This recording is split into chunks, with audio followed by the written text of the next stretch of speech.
Un equipo con muy buenos automatismos, buen trabajo con balón, y otro pues que sabía sus limitaciones y que ha sabido trabajarlo bien, contrarrestarlo bien, y a partir de ahí pues bueno, el partido se ha quedado igualado porque hemos defendido bastante bien.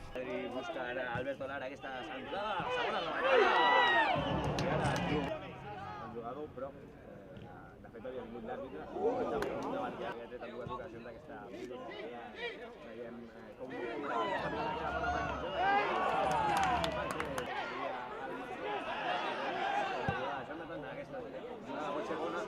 Sinceramente creo que hemos llevado bastante el peso del partido, ¿no? Hemos tenido unas ocasiones bastante claras como para poder llevarnos los 3 puntos y no hemos podido. La verdad que me voy contento y conforme con el rendimiento del equipo, hemos trabajado bien y hay que felicitar también a Manu, que ha hecho un trabajo defensivo muy bueno.